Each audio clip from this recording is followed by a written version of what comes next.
अजीब किस्सा देखा खुदकुशी का।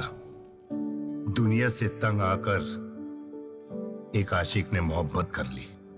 तो टाइगर श्रॉफ की बागी फोर से उम्मीदें बहुत हैं, लेकिन एक नजर डाल लेते हैं उनकी पिछली फिल्मों ने कैसा परफॉर्म किया है। हीरोपंती छोटी बच्ची हो क्या? समझ नहीं आता कि साथ रहो। से लेकर अब तक हर आशिक एक विलन है। टाइगर श्रॉफ का सफर कैसा रहा है, क्या धमाल किया है, इस सब पर यह एपिसोड। नमस्कार, मेरा नाम है मनीष शर्मा और आप देख रहे हैं जन गण मन रिएक्ट्स। हीरोपंती जब फिल्म आई तो लोगों को मिला एक ऐसा एक्टर जिसके लाजवाब एक्शन। क्या करूं यार, सबको आती नहीं, मेरी जाती नहीं। मतलब जिसको बॉडी डबल की जरूरत ही नहीं है। एक ऐसा स्टार जो अपनी फाइट खुद करता है और ऐसी करता है कि स्टंट डायरेक्टर जो हैं वो देख के हैरान रह जाएं।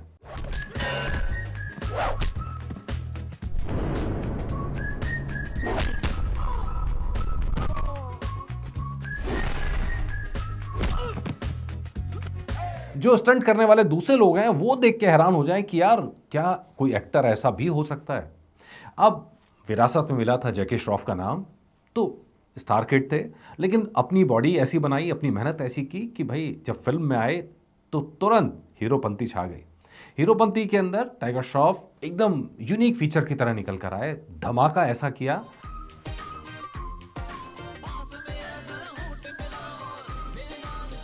कि लोगों की निगाह उन पर लगी रह गई। नतीजा यह हुआ कि देखते ही देखते टाइगर श्रॉफ जाना पहचाना नाम बन गए।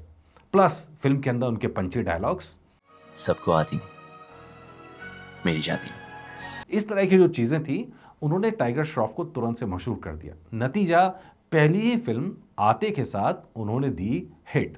बजट था मात्र 25 करोड़ और वर्ल्ड वाइड ग्रॉस के अंदर इसने 76 करोड़ की कमाई की थी।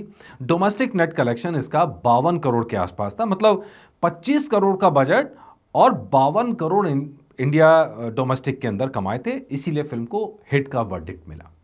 ये तो शुरुआत थी, लेकिन इसके आगे तो टाइगर श्रॉफ को काफी लंबा सफर तय करना था। राह उनके लिए भी आसान नहीं थी। किसी भी स्टार किड के लिए राह आसान नहीं होती है, क्योंकि जब वो आता है तो एक्सपेक्टेशन बहुत हाई होती है, और खासकर तब जब पहली फिल्म में हिट हो जाए तो आगे की फिल्मों के लिए उनके साथ एक्सपेक्टेशन बहुत बढ़ जाती है, चैलेंजेस भी बढ़ जाते हैं, और उन्हीं चैलेंजेस का सामना करना पड़ा टाइगर श्रॉफ को। 2014 में एंट्री के बाद 2016 में आई वो फिल्म बागी।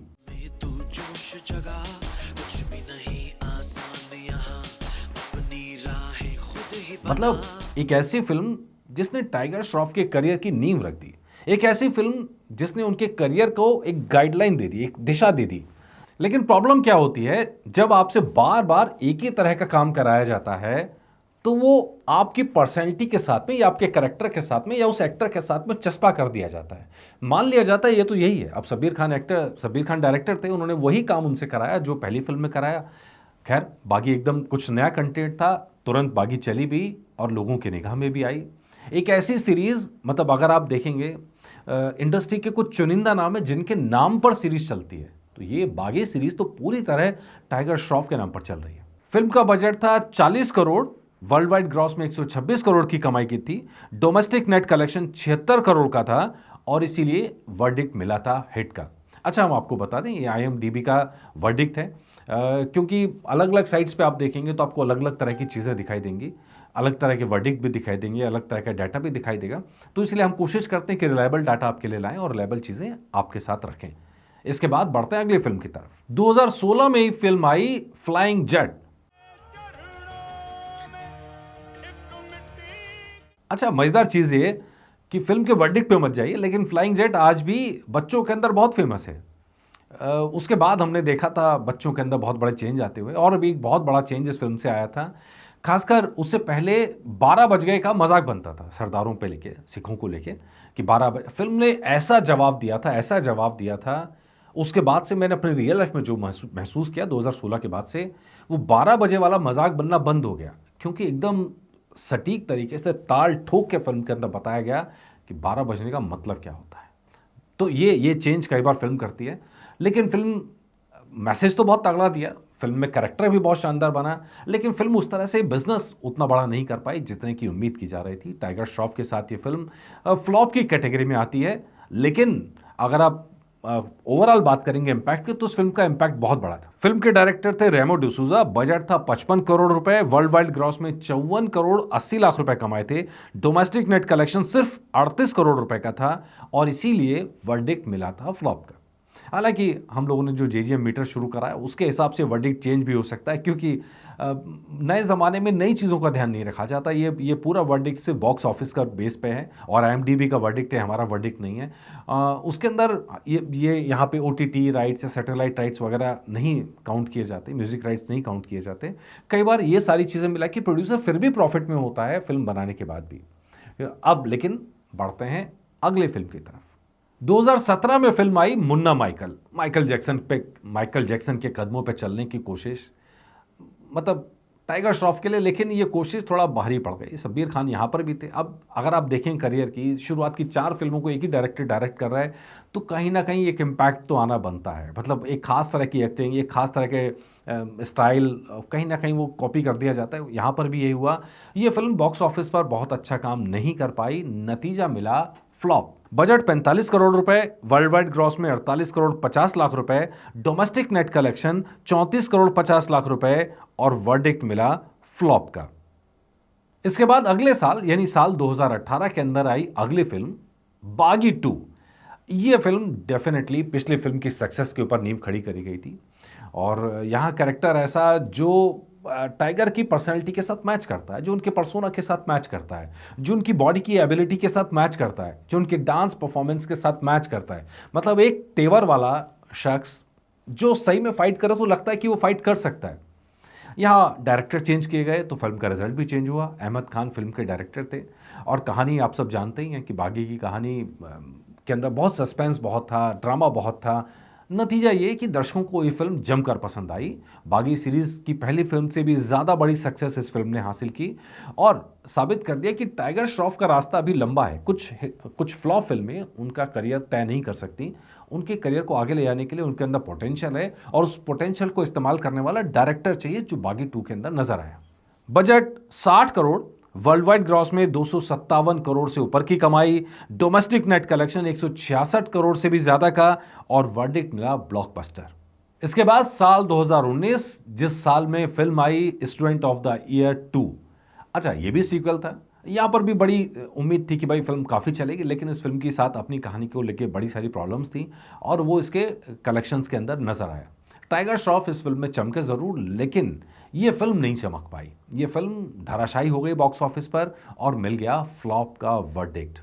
पुनीत मल्होत्रा इस फिल्म के डायरेक्टर थे। बजट था 75 करोड़ रुपए, वर्ल्ड वाइड ग्रॉस में 97 CR की कमाई की थी। नेट कलेक्शन था तकरीबन 70 करोड़ के आसपास का। नतीजा हुआ फिल्म फ्लॉप कहलाई गई। अच्छा, मैं फिर कह रहा हूँ, जेजीएम मीटर में जब हम कैलकुलेट करते हैं तो OTT right, satellite right, music right करके शामिल सब करते हैं, प्लस जो सिनेमाघरों का कलेक्शन है या डिस्ट्रीब्यूशन राइट्स है, हम सब मिला के कैलकुलेट करते हैं। तो कई बार फिल्मों का वर्डिक्ट चेंज भी हो जाता है। टाइगर श्रॉफ को मिली सही जगह जिसके वो हकदार हैं। ये फिल्म थी वॉर। साल 2019 की ये फिल्म, जिसमें कबीर के अगेंस्ट आए थे, मतलब स्पाई यूनिवर्स की फिल्म, जिसमें टेक्निकली आधे हीरो और आधे विलन का कैरेक्टर किया था। और फिल्म के अंदर अपनी फाइट सीन से, अपने सीक्वेंस से, एक्शन सीक्वेंस से ऋतिक रोशन को अच्छी खासी टक्कर देते हुए यहाँ पे टाइगर श्रॉफ नजर आए थे।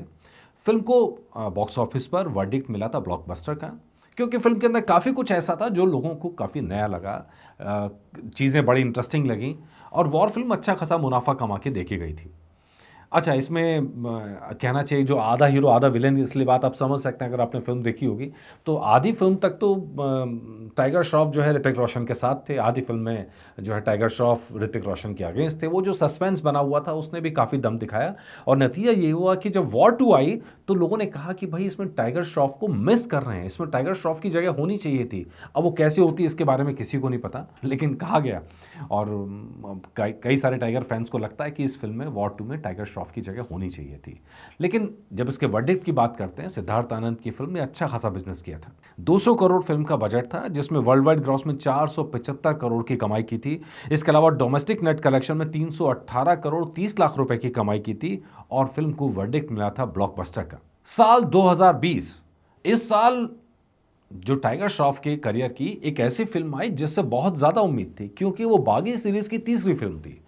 दोनों फिल्म ज़बरदस्त तरीके से हिट रही थी, ब्लॉकबस्टर रही थी, और इस फिल्म से भी ठीक वैसी ही उम्मीद थी कि सीरीज़ की ये फिल्म टाइगर श्रॉफ के तेवरों के साथ, टाइगर श्रॉफ के एक्शन के साथ धमाका करेगी बॉक्स ऑफिस पर, लेकिन ऐसा हो नहीं पाया। बागी 2 के जो डायरेक्टर थे अहमद खान, उन्हीं को इस फिल्म में लगाया गया कि भाई जिस तरह चमकाया था बागी 2 को, उसी तरह इसको भी चमकाएं।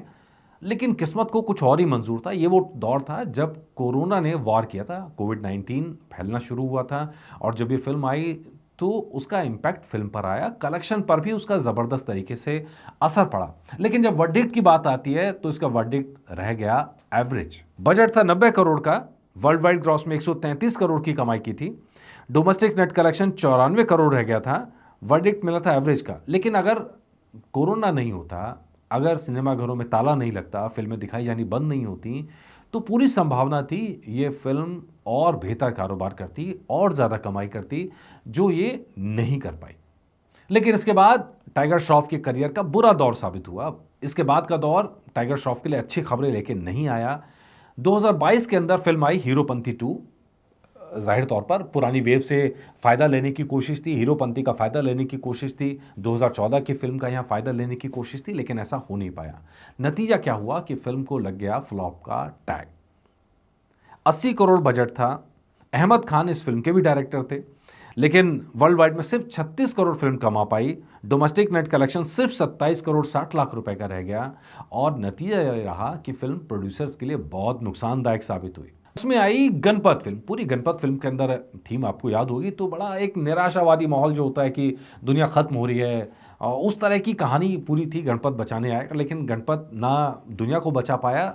फिल्म में तो बचा लिया होगा, लेकिन फिल्म को शायद नहीं बचा पाया। नतीजा ये हुआ कि इस फिल्म को भी मिल गया डिज़ास्टर का टैग। ये लगातार फिल्में जब डिज़ास्टर चली जाती हैं, फ्लॉप जाती हैं, तो कहीं ना कहीं एक्टर पर सवाल होने शुरू हो जाते हैं। लेकिन हमारा जेजीएम रिएक्ट्स का हमेशा मानना है कि कोई भी फिल्म खराब होने से कोई एक्टर खराब नहीं होता। एक्टर के पास अगर पोटेंशियल है तो वो कभी भी कम बैक कर सकता है। लेकिन इंडस्ट्री जो है वो उगते सूरज को सलाम करती है, वो हिट फिल्मों को सलाम करती है। वो ये वजह नहीं देखती कि किसी फिल्म के ख़राब होने के पीछे वजह क्या है, वो कहीं ना कहीं एक्टर के साथ जाके कनेक्ट कर देते हैं। ठीक है जी, इस फिल्म ने 150 करोड़ का बजट लगा था। वर्ल्ड वाइड ग्रॉस में सिर्फ 18 करोड़ ये फिल्म कमा पाई थी। Domestic net collection 12 crore 60 lakh रुपए का था। मतलब पैसा डूबा नहीं, पूरे का पूरा ही डूब गया। कुछ भी हासिल प्रोड्यूसर को वापस नहीं हुआ होगा। ये बड़ी निराशाजनक होती है किसी भी प्रोड्यूसर के लिए, जब 150 करोड़ का पैसा डूब जाए पूरा का पूरा। तो खैर, इसके बाद एक और बड़े बजट की फिल्म बड़े मियाँ छोटे मियाँ, बड़ा नाम था बड़े मियाँ छोटे मियाँ का, और इस फिल्म को बहुत कुछ करना चाहते थे, लेकिन अली अब्बास जफ़र इस फिल्म के साथ न्याय नहीं कर पाए। अक्षय कुमार इस फिल्म में थे, टाइगर श्रॉफ इस फिल्म में थे, दो बड़े एक्शन स्टार इस फिल्म में थे। कहानी पूरी एक्शन के आसपास होनी थी, ड्रामा भरपूर होना था, लेकिन हम शक्ल और डबल रोल के चक्कर में कुछ ऐसा घालमेल कर गए कि पूरी फिल्म ही डूब गई। नतीजा ये हुआ कि इस फिल्म में जितनी कंट्रोवर्सी इस फिल्म के बाद हुई, उतनी बाकी फिल्मों के बाद नहीं होती हैं। एक दूसरे पे आरोप लगाए गए, घोटालों के आरोप लगाए गए, धोखा देने के आरोप लगाए गए, और इसके बीच में फंस गए एक्टर्स जिन्होंने अपना काम बखूबी किया था, लेकिन फिल्म बॉक्स ऑफिस पर चल नहीं पाई।